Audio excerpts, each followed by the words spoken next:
És akkor induljon a körbetekintőzés. Szevasztok, Rikári vlog. Győrben vagyunk, és a mai videóban a győri vasútállomáson fogunk körbetekinteni. Érdekes a vasútállomás története, és jó nagy állomás, és nagyon fontos a magyar vasúti közlekedés szempontjából. Egy fontos csomópont, és hát gondoltam, hogy egy picit belemegyünk az állomás múltjába, jelenébe és jövőjébe.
Nem spottolni terveztem, de mivel 7 órakor szálltam le a vonatról, és hát itt ilyenkor ugye csúcsforgalom van a győri állomáson, ezért az lett belőle, ezt láthattátok az előző snittekben. Egyébként 10 perc késéssel érkezett a vonat. Az az érdekes, hogy én gyakran jövök ezzel a Dacia nemzetközi gyorsvonattal, és a késés tekintetében már a román applikációban szoktam nézni, hogy nincs-e valami extrém történet.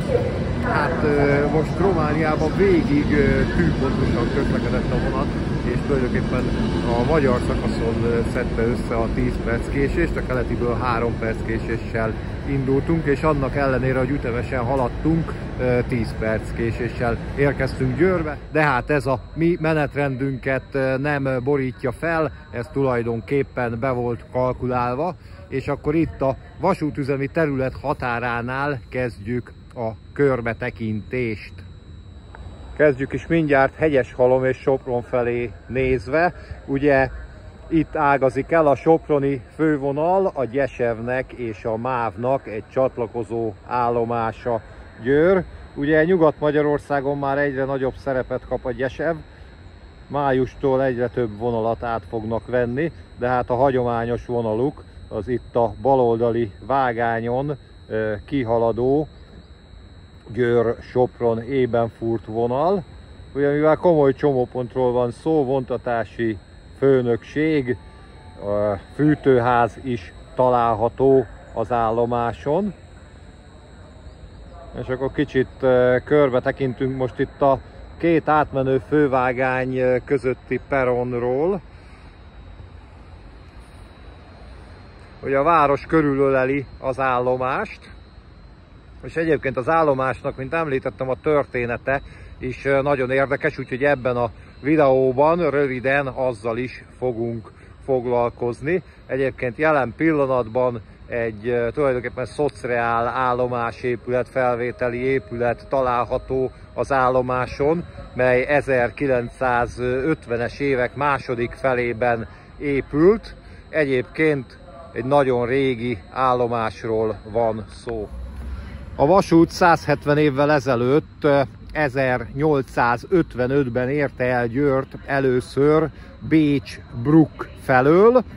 A Glognici vasúttársaság kezdte el építeni a vonalat, a Bécstől Bruckig tartó vonal már megvolt, és ennek a folytatásaként Győrig, majd Újszőnyig terveztek vasutat építeni, de mire az építés befejeződött, addigra már az AVT, amely osztrák államvasút volt neve tekintetében, gyakorlatilag viszont magántársaság és francia Rothschild érdekeltségben volt, az fejezte be az építést. Eredetileg egyébként nem ide tervezték az állomást építeni, legalábbis a győriek lobbiztak azért, hogy az állomás az a kikötő mellé épüljön, mert hogy akkoriban, amikor még a vasúthálózat kezdetleges állapotban volt, illetve mielőtt a vasúthálózat egyáltalán kiépült, Győr nagyon fontos szerepet játszott a vízi szállításban, és nagyon fontos volt a győri kikötő,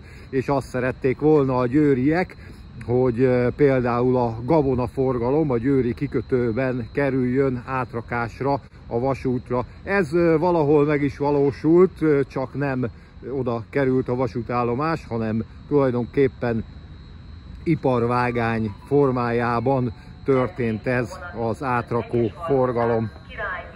Hogy a vonat a mai napon kerékpár és kerenyesség szállítására alkalmazott közlekedik.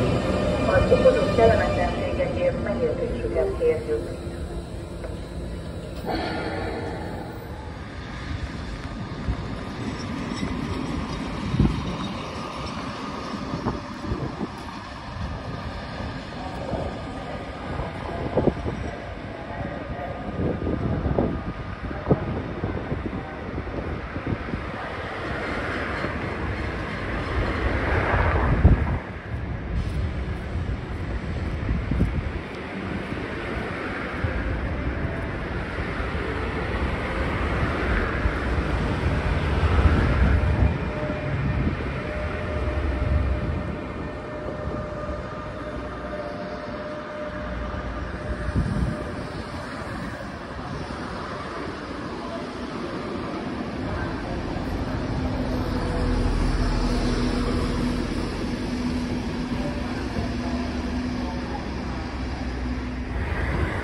A fűtőházhoz beállt egy Deutsche Bahnos Ludmilla.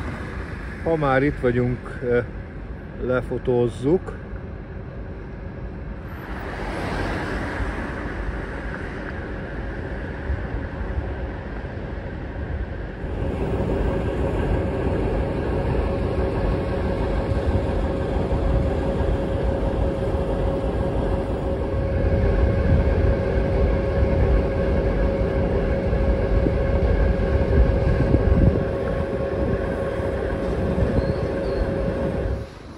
A második és harmadik vágány közötti, átmenő fővágány közötti peronon kezdtem a sztorit mesélni, de inkább átjöttem ide a túlsó végére tekintettel a csúcsforgalomra, hiszen nagyon sokan vannak ilyenkor az állomáson. Hát érkezni a reggeli csúcsforgalomban érkeztem, most pedig úgy alakult a helyzet, hogy a délutáni csúcsforgalomban tudom folytatni a videót, de minden esetre itt a legutolsó peronon, a 6. és a 7. vágány között a C peronon, itt elég nyugodtan lehet mesélgetni.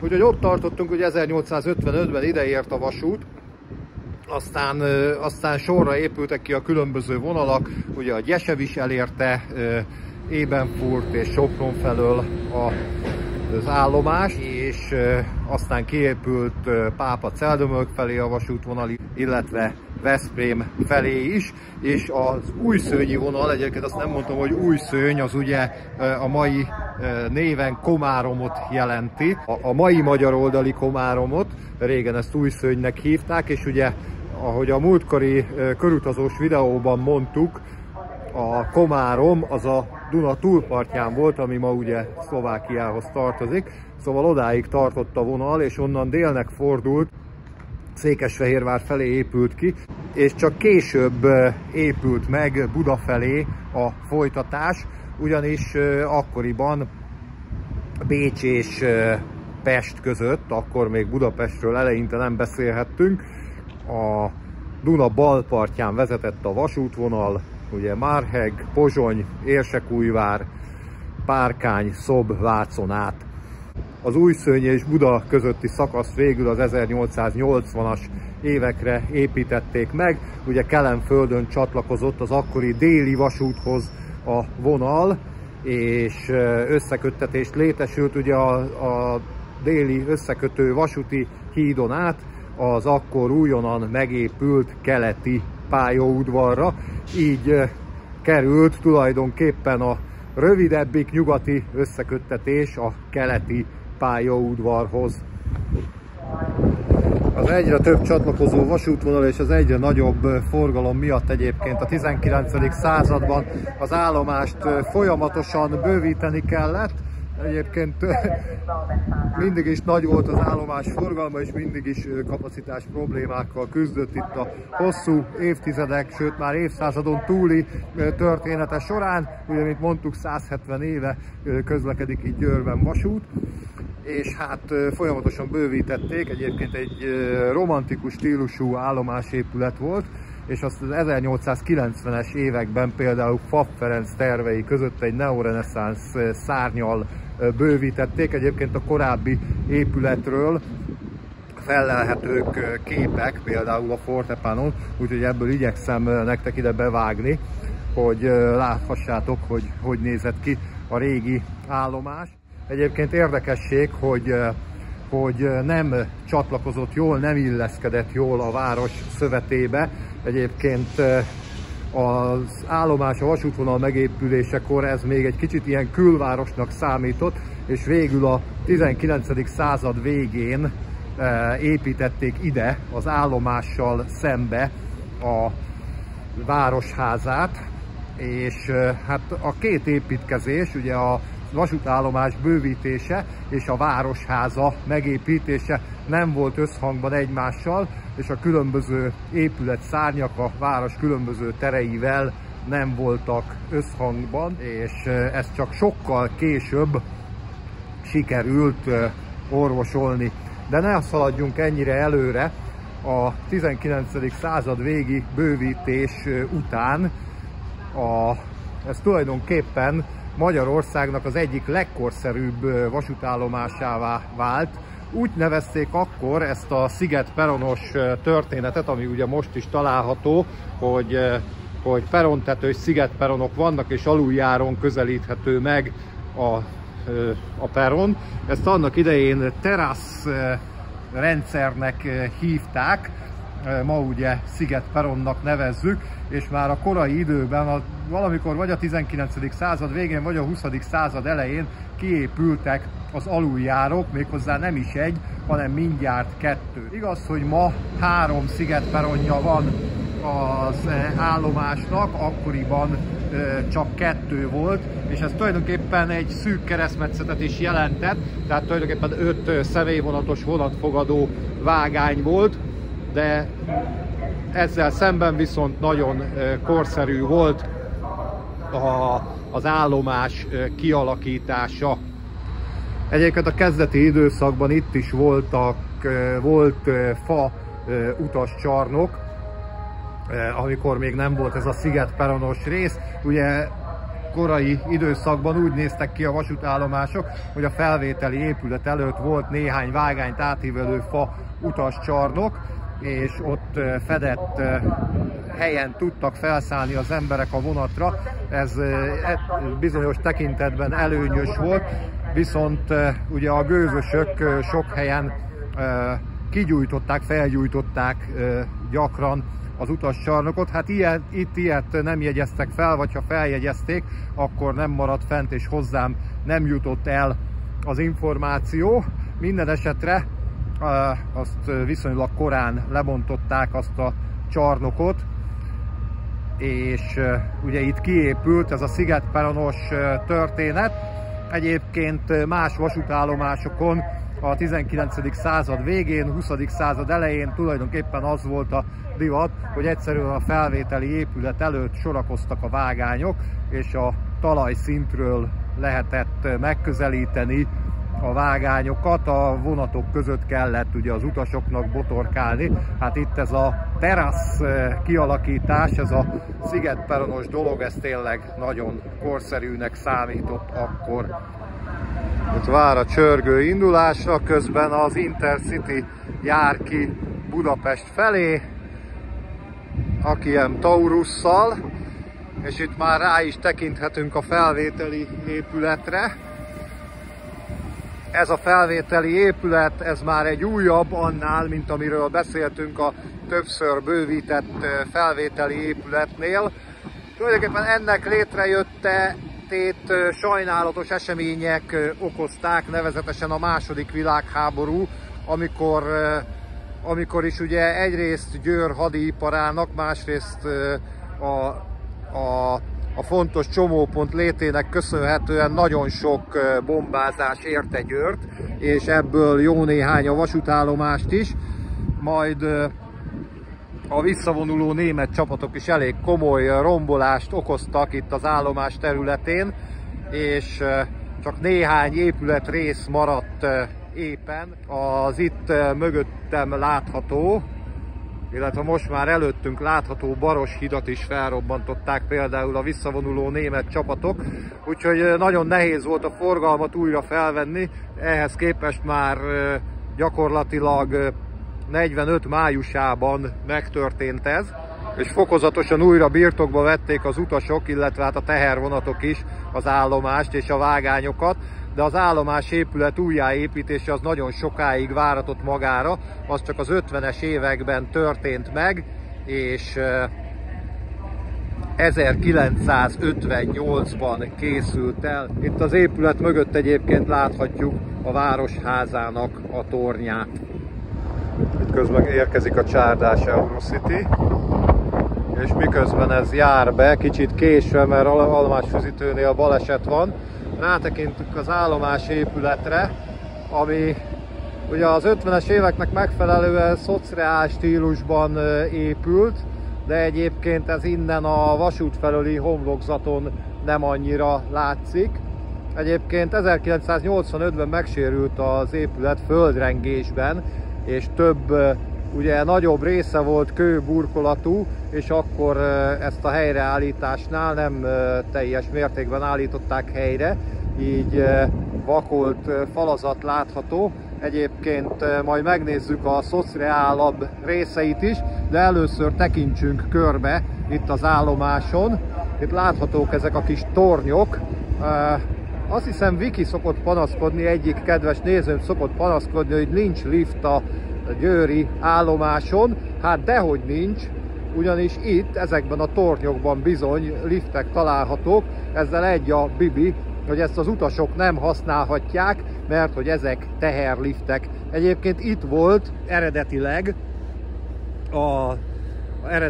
a régi aluljáró, és ezt alakították tulajdonképpen podgyász és postakezelés céljára ilyen teher aluljárónak, és ezzel együtt ma tulajdonképpen 3 aluljáró van, 2-t használhatnak az utasok, egy pedig ez a ma már igazából használaton kívül lévő podgyász folyosó, és tulajdonképpen a 3. aluljárót, ami ma az utascsarnok, a főcsarnokhoz vezet, azt a 50-es évekbeli felújításkor, illetve hát állomás újjáépítéskor, és tulajdonképpen új felvételű épület építésekor építették 1956-57-ben a hídépítő vállalat, ennek emléktáblája is van. Közben itt láthatóak a felvonónak a kezelő gombjai és ugye a visszajelentő fény. És itt a tábla, hogy személy kíséretű teher felvonó, üzemszerű személyszállítás tilos, Budapesten, legalábbis a cég székhelye a 6. kerületi Mozsár utcában volt. Nem tudom, hogy ott volt-e liftjár, hát lehet, hogy csak a székhely volt ott. Közben itt ugye a Celli vonat vár indulásra, ezzel most nem fogunk elutazni, mert nehezen tudnánk hazajönni, legalábbis hát erre Győr felé tudnánk csak majd hazajönni, hiszen ugye vágányzár van a veszprémi vasútvonalon, és át kéne többször szállni, közben halad a harmadik vágányon az átmenőn a tehervonat. És akkor folytassuk a körbetekintést, tulajdonképpen itt a C peronon, a harmadik peronon, ami ugye az állomás 50-es évek beli átépítésekor létesült. Itt elsétálunk. Ugye itt is található egy aluljáró, egyébként ez az aluljáró az, ami teljesen végighalad az állomás alatt, és tulajdonképpen a város két oldalát összeköti, és itt lehet a úgynevezett vidéki buszállomáshoz is átmenni, vagyis a helyközi buszállomáshoz. Ugye az egyik oldalon, a város felüli oldalon indulnak a városi buszok, és a túloldalon pedig a vidéki buszok. Közben itt mindjárt indul az S10-es, mi pedig akkor megyünk körbe tekinteni. Átmegyünk szépen a másik aluljárón, illetve hát itt most kilátunk a vidéki buszállomásra. Egyébként az is a mai utazás egyik célja, hogy megpróbálunk Ikaruszt vadászni. Itt a győri helyközi pályaudvarról még indulnak időnként Ikaruszok, illetve egy 280-as városi Ikarusz is elméletileg még létezik Győrben. Hát azt a délelőtti órákban nem sikerült elcsípnem. És akkor itt a kijáró S10-es mellett szépen lehaladunk az aluljáróhoz. Most egy kicsit talán kiürül a peron, ezáltal, hogy elindul innen a vonat.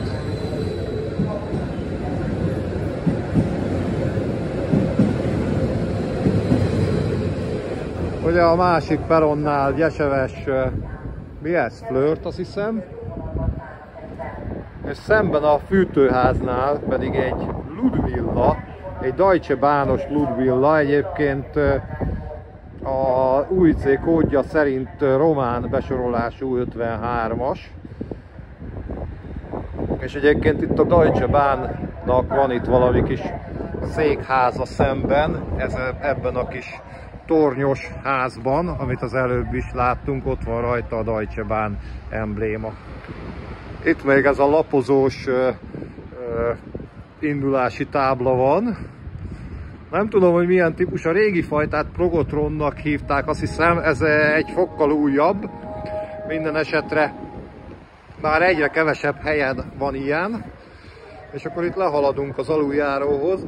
Ez az aluljáró, ez nem vezet végig a túloldalra, ez csak ide a vágányokhoz vezet. De ugye ez az az aluljáró, amit az 50-es években építettek. És akkor itt nyitva van egy ajtó, ami most be fogunk lesni. Oda nézzetek. Valamilyen kapcsoló szekrénynek az ajtaja. Ugye ez az újabbik aluljáró, de ez is már 70 éves. Amúgy napirenden van az állomásnak a korszerűsítése. Vasútüzemi szempontból egyébként a 2000-es években korszerűsítették az állomást, átépült a biztosítóberendezés, a vágányok, viszont az utasforgalmi létesítményekkel ez nem történt meg, és egyébként most van napirenden, ugye Lázár János és a MÁV állomás megújítási programjában tervezik ennek a valamilyen szintű felújítását. Hát ugye ezen nagy viták vannak, kávévlogokban is és live-okban is sokat foglalkoztunk vele, hogy ugye magántőke bevonásával fog ez megtörténni, de elég szűkszavú volt a pályázati kiírás, és félő, hogy valamilyen haveri cégek fogják 99 évre megkapni ezeket a pályaudvarokat, ugye a budapesti pályaudvarok létesítményeit is, és ugye ebben a listában a kiemelt és nemzetközi jelentőségű állomások felújítandó listájában ugye a győri is benne van, Hát kíváncsi leszek, hogy ki és milyen feltételekkel fogja 99 évre megkapni az állomást, és hogy mit fog vele kezdeni, ez mennyire fogja a közjót szolgálni, és mennyire a bizonyos magán és üzleti érdekeket. Itt egyébként látható az aluljáró építéséről megemlékező, hát nem is tábla, bele van gravírozva tulajdonképpen az aluljáró falába.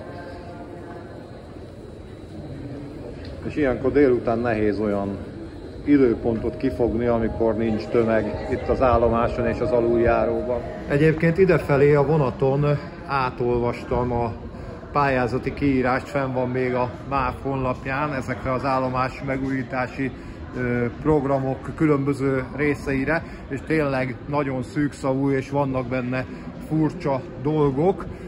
Például olyan hivatkozás van benne, ami arra utal, hogy a későbbi jogszabályok szerint változik a használata, és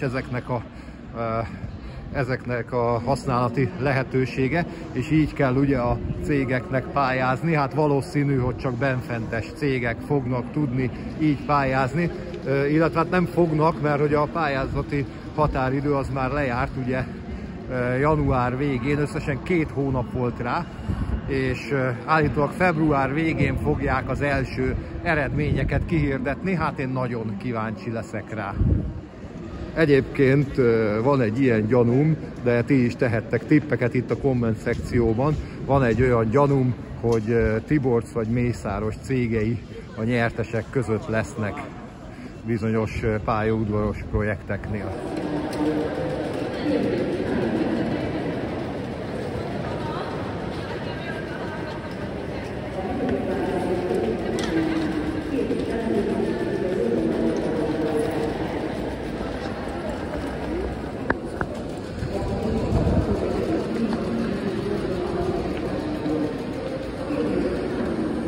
Közben kijárt az Intercity, mi pedig itt körbe tudunk tekinteni a pályaudvarnak az utascsarnokában. Hát ugye ez a Honvéd tér felé néző csarnok, elég impozáns, azt hiszem 20 méter magas, ha minden igaz. És hát itt vannak a pénztárak, és ugye a fő aluljárónak a lejárata, de jelen pillanatban ugye 2 aluljáró működik, a 3-ból 2 utasforgalmilag is használható. Természetesen jegyautomata is van, nem csak pénztár, és az egyik oldali régi pénztárak helyén most ügyfélcentrum létesült az utóbbi években. Egyébként van csomagmegőrző automata is, és úgy tűnik, hogy működik. Nem járok úgy vele, mint Miskolcon, ahol végül egy látszólag nem működőbe sikerült a csomagot betenni, de most nem is kell betennem a csomagot. Itt az állomás oldalcsarnokában Baros Gáborról, a vasminiszterről van egy jó nagy tabló, korabeli fényképekkel, rajzokkal, karikatúrákkal, cikkekkel és anekdótákkal. Található egy ilyen összekötő aluljáró, ugye a másik aluljáróval is össze van az utascsarnok kötve, és a lejárat fölött nézzétek, egy ilyen mozaik, egy ilyen antik akt férfi alak és az árnyéka eregeti a békegalambot, és egyébként itt lehet a mellékhelyiséghez is lehaladni. Az első vágányon pedig a Flirt vonat bent áll. Amúgy régen itt volt egy kisebb utasellátó, nagyon jó kis büfé volt, itt lehetett reggelit meg egyszerűbb kajákat is venni. A másik szárnyban, a másik folyosón pedig étterem volt, de sajnos mind a kettő megszűnt, sőt azóta már az étterem helyén lévő DM is megszűnt. És hát azért ilyen az aluljáróban bolt, illetve a csarnokban trafik, az újságosnál azért egyszerűbb kajákat és kávét lehet kapni, tehát hogy azért valamilyen módon meg van oldva az utasellátás. Ez a újabban szokványos utasellátós automata is van, tehát meg lehet oldani, de azért nem olyan, mint régen volt. Mondhatjátok, hogy régen minden jobb volt. Járva a RegioJet vonata, és egyébként az a tapasztalatom, hogy itt Közép-Kelet-Európában az ilyen impozáns galériás állomásoknál általában nem lehet a galériára fölmenni. Sajnos így van ez itt is, és így volt például a legutóbbi utazásnál Érsekújváron is, de azért érdemes egy percre elidőzni és megnézni itt az impozáns csarnokot.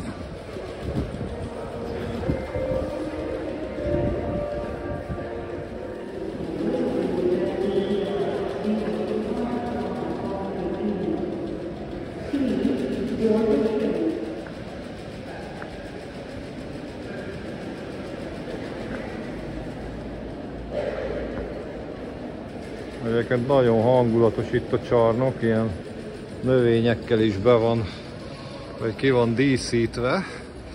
Most egy kicsit elnézünk a túloldalra, még van nyilvános telefon, és a túloldalon pedig egy kiállítás található. Itt rendszeresen kiállítások vannak, és most egy kicsit erre rátekintünk. Itt volt valaha a nemzetközi pénztár, de megszűnt, és most már egyben van a belföldi pénztárakkal. És MÁV Art Galériának hívják ezt a szárnyat, és most a Soproni Fotóklubnak a kiállítása látható itt. Megmutatom, hogy nekem, az előbb már megnéztem, megmutatom, hogy melyik kép tetszik a legjobban, ha megtalálom. Ez a csendélet a Flexel és a Pöttyös bögrével, nekem ez volt a kedvencem, egyébként sok kiváló kép van itt most kiállítva, és különböző tematikus kiállítások szoktak lenni. Az előbb láttam egy plakátot, ami vasúti témájú kiállítás volt itt valamikor korábban. Hát most a Soproni Fotóklubnak a kiállítása látható. És valaha itt volt az étterem, aztán bezárt, DM nyílt a helyén, de most már a DM is bezárt. Hát kíváncsi leszek, hogy mi lesz a helyén. Szerintem ez már az új magánkézbe adott, vagy részben magánkézbe adott projektben fog valami itt létesülni, mert forgalmas hely, valami biztos, hogy fog létesülni. És egyébként itt, ha jobban megnézzük, a már leszedett feliratnak a nyomai 3 nyelven, ugye étterem, restaurant és cirill betűkkel restaurán. És a kutyapártosok is itt jártak.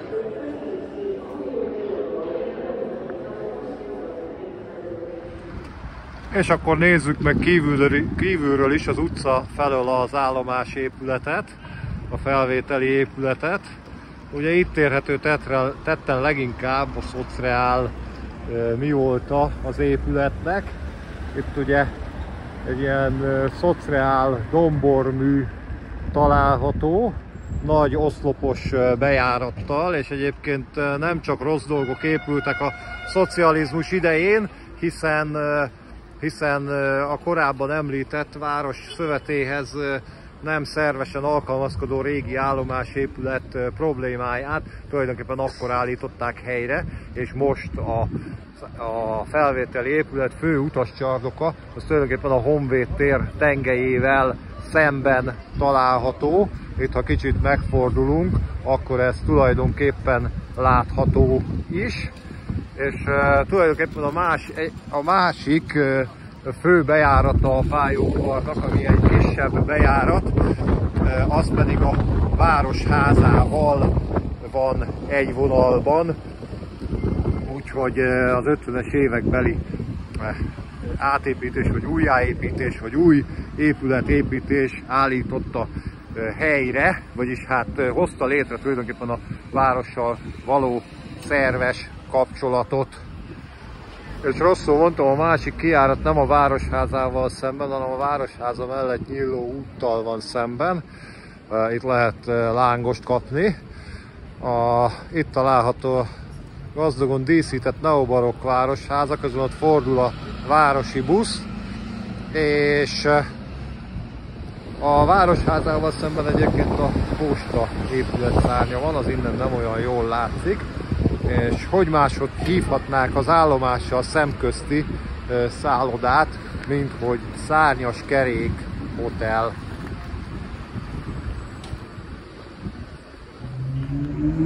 Egyszer egyébként jó lenne majd Győrben, a városban is kalandozni. Tulajdonképpen készült már a városban videó, de hát ugye nagyon sok látnivaló van. Írjátok meg, hogyha szeretnétek, hogy kalandozzunk még a városban.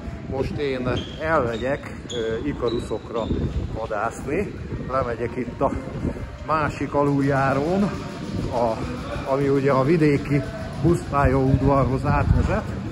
Ezen átmegyek a vidéki buszpályaudvarra. Azt néztem, hogy ezen az oldalon most éppen nem láttam ikaruszt, és megpróbálok egy fehér 260-as vagy 280-as ikaruszt elcsípni.